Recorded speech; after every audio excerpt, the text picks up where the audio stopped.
नमस्कार, good news India के इस खास कार्यक्रम में आप सभी का स्वागत है। मैं हूं शहला निगार। नमस्कार, मैं हूं Rahul Gupta. Good news India यानी कि अच्छी खबरों का शो। तो अगले आधे घंटे के इस कार्यक्रम में हम आपको दिखाएंगे देश के विभिन्न हिस्सों से आई ऐसी खबरें जो आपको खुश होने का मौका तो देंगी ही, साथ ही आपके मन में नई ऊर्जा और नई स्फूर्ति का संचार भी करेंगी। जी हाँ, दिन भर घटती खबरों के बीच कुछ ऐसी खबरें भी हैं जो आपके मन को सुकून दे सकती हैं। ऐसी खबरें जिन्होंने किसी कोने में एक सकारात्मक पहल की शुरुआत तो की है, एक अच्छी बात की है, लेकिन शायद उसकी जानकारी आप तक नहीं पहुंच पाई है। तो अगले आधे घंटे में हम आपको दिखाएंगे कुछ ऐसी ही खबरें। तो चलिए कार्यक्रम की शुरुआत करते हैं।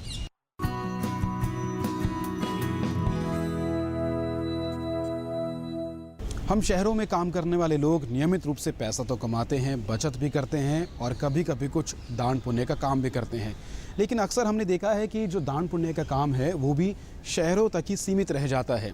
ऐसे हम बुंदेलखंड जैसे जो अति पिछड़े इलाके हैं उसके बारे में सोचना भूल जाते हैं, क्योंकि वहाँ पर आपकी सहायता की आवश्यकता शहरों के मुकाबले कहीं ज़्यादा है। लेकिन इस क्षेत्र में एक खास मिसाल पेश की है लखनऊ की टीचर प्रीति चौधरी ने। बिल्कुल सही कहा राहुल आपने। शिक्षकों को हमारे समाज में बहुत ही सम्मान की दृष्टि से देखा जाता है।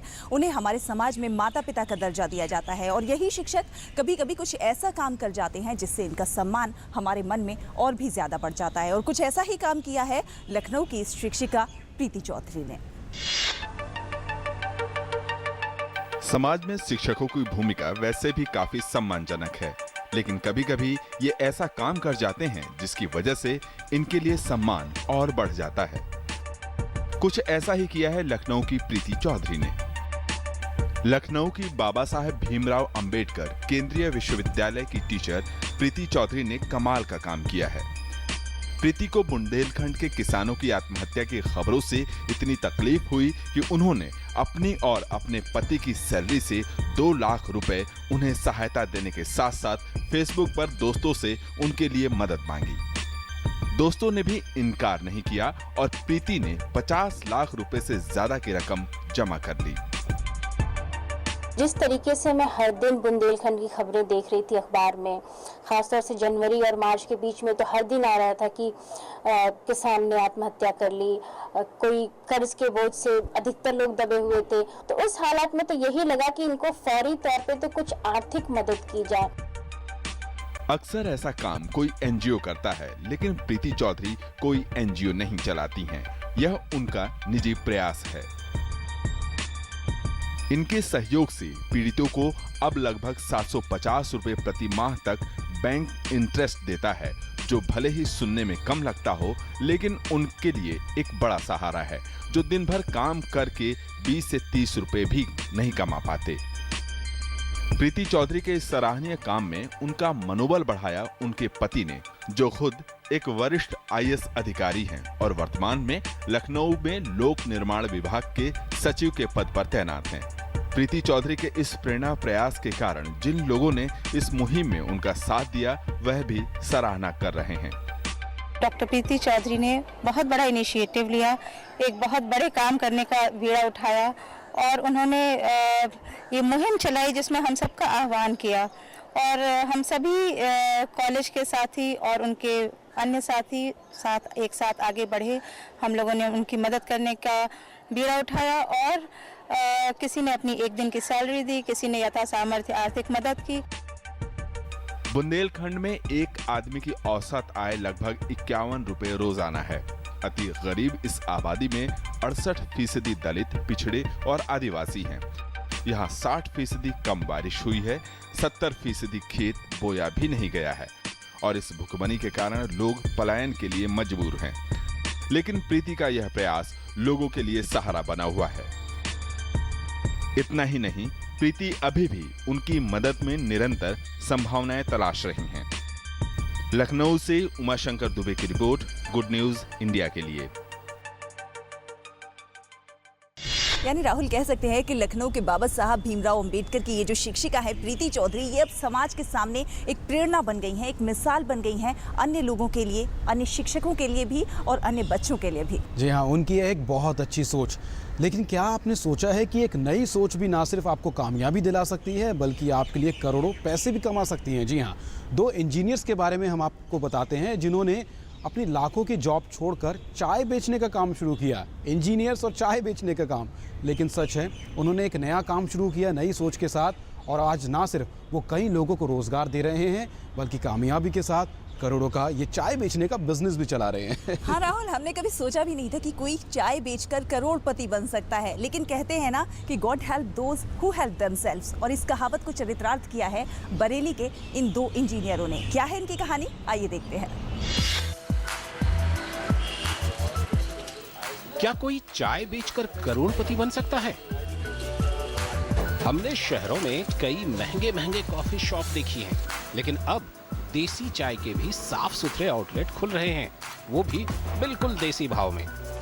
ऐसा हुआ है बरेली में, जहां लाखों के पैकेज की नौकरी छोड़कर प्रमित शर्मा और अभिनव टंडन ने चाय का बिजनेस शुरू किया, और देखते ही देखते चाय कॉलिंग के नाम से शुरू हुए आउटलेट बरेली से लेकर नोएडा तक खुल गए।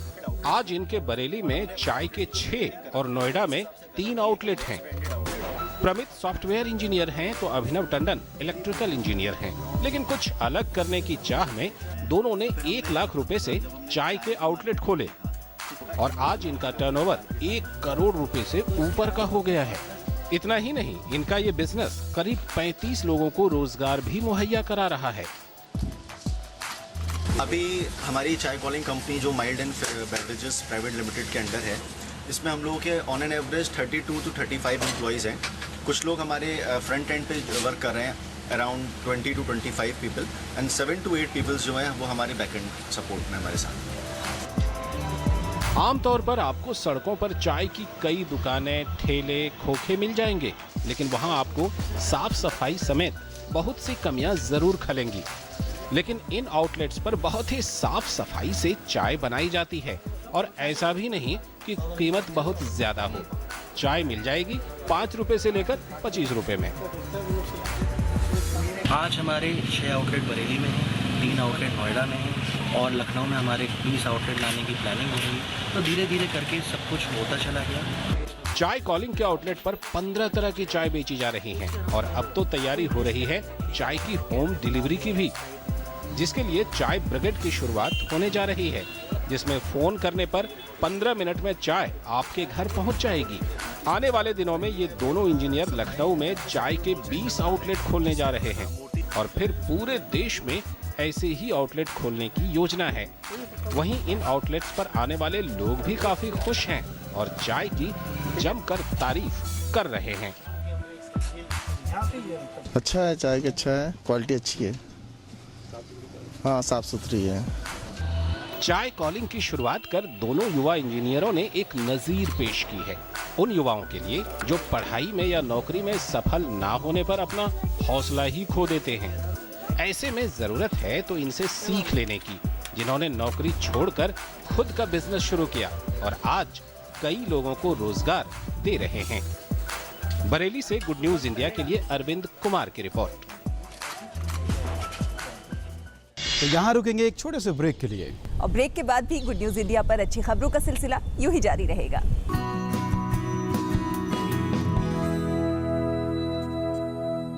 बहुत बहुत बधाई हो, आपने अपने बच्चों को पोलियो से बचा लिया। लेकिन जब तक दुनिया में पोलियो का एक भी केस है, पोलियो का खतरा बना हुआ है। इसीलिए अब सरकार देश में पोलियो इंजेक्शन की शुरुआत कर रही है, ताकि आपके बच्चे को मिले डबल सुरक्षा। अब अपने 1 साल से छोटे बच्चे को टीकाकरण सत्र में पोलियो की तीसरी खुराक के साथ जरूर दिलवाएं पोलियो का इंजेक्शन। क्यों राधा, इससे क्या होगा पता है ना? हाँ दीदी, पोलियो से डबल सुरक्षा हमेशा के लिए। याद रहे, पोलियो की तीसरी खुराक के साथ जरूर दिलवाएं पोलियो का इंजेक्शन।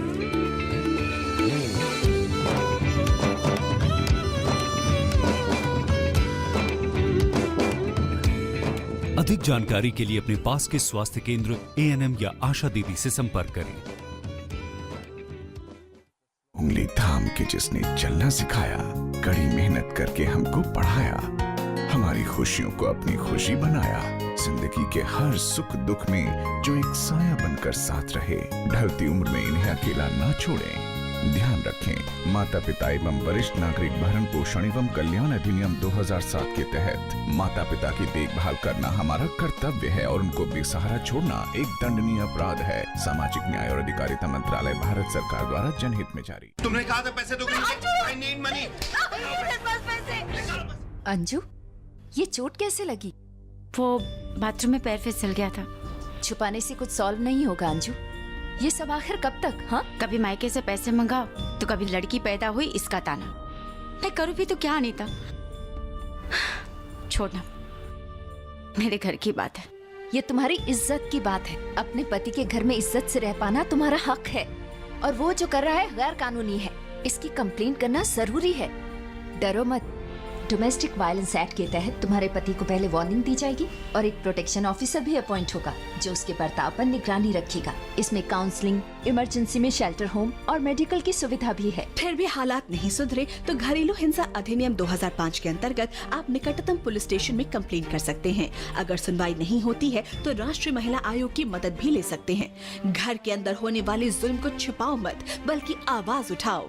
मैं इश्मी टीचर हूँ, पर सबसे पहले मैं इंडियन हूँ। मुझे भारत को शिक्षित बनाने में योगदान देने पर गर्व है। मैं राष्ट्र निर्माण के लिए टैक्स जमा करती हूँ। मैं इम्तियाज डॉक्टर हूँ, पर सबसे पहले इंडियन हूँ। मुझे स्वस्थ भारत बनाने में योगदान करने पर फख्र है। मैं राष्ट्र निर्माण के लिए टैक्स जमा करता हूँ। मैं इंद्रनील इंजीनियर हूँ, लेकिन सबसे पहले इंडियन हूँ। मुझे डिजिटल इंडिया में योगदान देने पर गर्व है।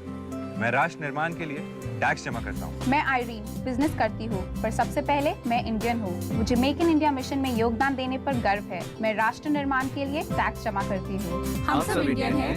हमें अपना टैक्स जमा करके राष्ट्र निर्माण में सहयोग देने पर गर्व है। आप भी सहयोग दें। इस महीने की 15 तारीख तक अपने अग्रिम कर का भुगतान करें।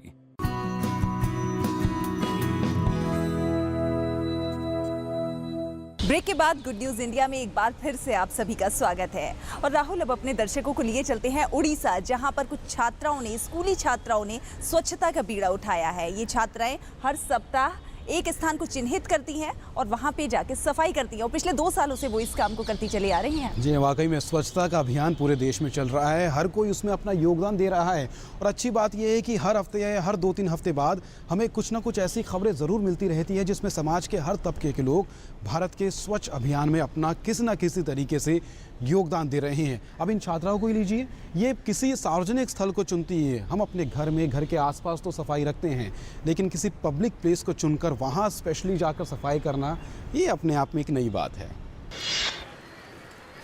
ये नज़ारा है उड़ीसा के बरगढ़ जिले के राजकीय महिला कॉलेज का। शहर के सार्वजनिक स्थलों की सफाई में जुटी इस कॉलेज की मासूम छात्राओं के समर्पण भाव को देखकर आप भी स्वच्छता को लेकर संजीदा हो जाएंगे।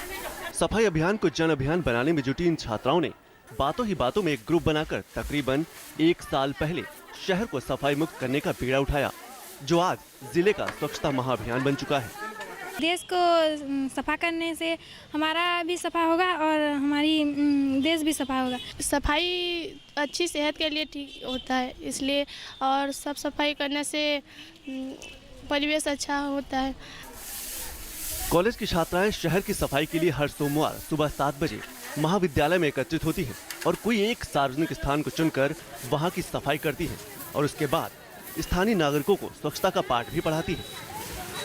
स्लम एरिया जाते हैं तो कभी जो हमारे डिसेबिलिटी सेंटर जो बच्चे लोग का स्कूल है वहाँ जाते हैं। कभी कभार हम लोग हॉस्पिटल जाते हैं, रेलवे स्टेशन जाते हैं, तो बरगढ़ में जो बस स्टैंड है, गवर्नमेंट बस स्टैंड है, रोड सभी का सफाई करते हैं। महाविद्यालय प्रबंधन के अनुसार इन बच्चों से प्रेरित होकर कॉलेज भी सफाई को लेकर बेहद गंभीर हो गया है। शहर में साफ सफाई करते देख इन छात्राओं से अन्य नागरिक भी प्रेरित हो रहे हैं। आम नागरिक बोलने से हम लोग जो इधर उधर कूड़ा कर रहे थे, अब इनको देख के हम भी सीख गए हैं कि नहीं, हमको भी एक जगह कंटिन्यू उसको संभाल के रखना है। साफ सफाई के प्रति नैतिक जिम्मेदारी का भाव अपने संस्कारों में पर कूड़ा बीनती महिला कॉलेज बरगढ़ की इन मासूम परियों की भावनाओं से ओतप्रोत होकर शहर के अन्य कॉलेज और स्कूलों की लड़कियां भी सफाई अभियान में हाथ बटा रही हैं। यही वजह है कि स्वच्छता की प्रेरणा देने वाला ओडिशा के बरगढ़ जिला सफाई के मामले में आज पूरे प्रदेश में चर्चा का विषय बना हुआ है। गुड न्यूज इंडिया के लिए ओपी यादव की रिपोर्ट, टीटी न्यूज। वाकई में उड़ीसा के इन छात्रों को देखकर लगता है कि जब हम स्वच्छता के बारे में बात करते हैं तो ये सिर्फ एक अभियान तक सीमित नहीं है, बल्कि आसपास सफाई रखना और अपने शहर को साफ रखना अब ये हमारी आदत में शुमार होने लग गया है। सही कह रहे हैं राहुल। और अगर हम दिव्यांगों की बात करें तो दिव्यांग हमारे देश के लिए काफ़ी कुछ कर रहे हैं, बहुत कुछ खास कर रहे हैं वो। पिछली बार हमने अपने कार्यक्रम में नफीस तरीन से मिलवाया था अपने दर्शकों को, जिन्होंने ब्रेल लिपि में कुरान लिखा था। अब हम आज अपने दर्शकों को रिदा से मिलवाने जा रहे हैं, जो छोटी सी हैं और इस नन्ही सी उम्र में, यूँ तो वो दिव्यांग हैं लेकिन उन्हें गीता पूरी तरह से कंठस्थ है और वो लोगों के लिए एक मिसाल बनी है। जी हाँ, मिसाल सिर्फ वो नहीं बनी है बल्कि प्रवीण शर्मा जी से भी आपको मिलवाएंगे। वो भी कई लोगों के लिए मिसाल हैं, क्योंकि एक वो नेत्रहीन बच्चों के लिए स्कूल चला रहे हैं। 30 नेत्रहीन बच्चों को ना सिर्फ शिक्षा दे रहे हैं फ्री में, बल्कि उनके पढ़ाई लिखाई का जो खर्चा है, रहने का खर्चा है, खाने पीने का खर्चा है, वो भी पूरा वो खर्चा उठा रहे हैं। दान के ज़रिए जो राशि प्राप्त होती है उसके ज़रिए वो 30 नेत्रहीन बच्चों की ज़िंदगी संवार रही है।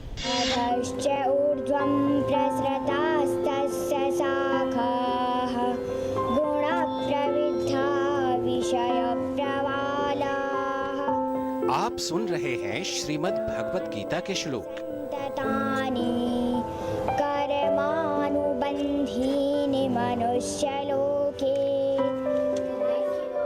रिदा ज़हरा दुनिया को देख नहीं सकती, पर उसके मन की आंखें ना राम रहीम में भेद करती हैं और ना ही कृष्ण करीम में। गीता के श्लोकों को जब रिदा पूरे भाव से पढ़ती है तो उसकी आवाज की खनक और आत्मविश्वास से सामने वाला मंत्र मुग्ध सा रह जाता है। रिदा का ताल्लुक मेरठ के एक अति साधारण मुस्लिम परिवार से है। पिता कामगार हैं और मां गृहिणी।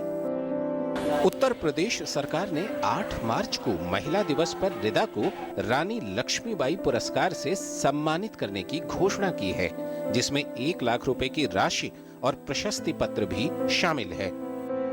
रिदा अभी बच्ची है, लेकिन उसके सपने बड़े हैं। कहती है कि वो अपने जैसे दिव्यांगों के जीवन में सार्थक बदलाव लाना चाहती है। पहले हम खुद शिक्षा ग्रहण करेंगे, उसके बाद हम अपने जैसे उपेक्षित बच्चों को शिक्षा देंगे। 80% दृष्टिबाधित रिदा के लिए खुदा की इबादत और भगवान की भक्ति उसकी वाणी है। उसने भक्ति के परम सत्य को कहीं अपने मन के कोने में ही खोजा है, दुनियावी प्रतीकों में नहीं। रिदा ये नहीं देख सकती कि मस्जिद कैसी होती है, मंदिर कैसा दिखता है।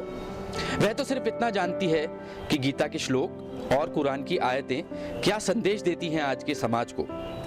उसका सरोकार सिर्फ मानवता से है, ना हिंदू ना मुसलमान, सिर्फ इंसान। रिदा यहीं अपने इन्हीं साथियों के साथ पढ़ती है, सीखती है। इनके पढ़ने की रफ्तार किसी से कम नहीं। रोशनी ने भले ही आंखों का साथ छोड़ा हो, और हौसलों ने नहीं। मेरठ के संस्थान ब्रिजमोहन स्कूल फॉर ब्लाइंड्स में रिदा ने अपने आप को तराशा, लेकिन ये हुआ कैसे? स्कूल की स्थापना तो आज से करीब 6 साल पहले हुई थी। एक बच्चे से ये स्कूल की शुरुआत की गई थी और धीरे धीरे ये बच्चे बढ़ते चले गए। और सबसे बड़ी बात यह है कि ये बच्चे जो यहाँ पर जो निःशुल्क पढ़ते हैं, जो इनके पेरेंट्स से किसी तरीके का कोई चार्ज नहीं होता है। ये पब्लिक जो भी डोनेशन देती है उसी से ये स्कूल चलता है। बच्चों का रहना खाना सब कुछ फ्री है और यहाँ पे NCERT के CBSE पैटर्न पे हम इनको पढ़ाते हैं। चाहे परंपरागत ब्रेल का प्रशिक्षण हो या आधुनिक कंप्यूटरों की समझ, दिव्यांग यहाँ अपनी पूरी कोशिश में हैं। कोशिश प्रकृति के अन्याय को अपनी मेहनत से न्याय में बदलने की, अपने लिए बेहतर भविष्य की कहानी लिखने के लिए। मेरठ से संगीता श्रीवास्तव के साथ तुमुल कक्कड़ की रिपोर्ट। सच शैला, कहना गलत नहीं होगा। रिदा और प्रवीण जी ने जो काम किया है, उनके इस काम को देखकर दिल को सुकून जरूर मिलता है। बिल्कुल सही कहा आपने। और यहाँ एक छोटा सा ब्रेक ले लेते हैं, लेकिन ब्रेक के बाद भी गुड न्यूज़ इंडिया पर अच्छी खबरों का सिलसिला यूं ही जारी रहेगा।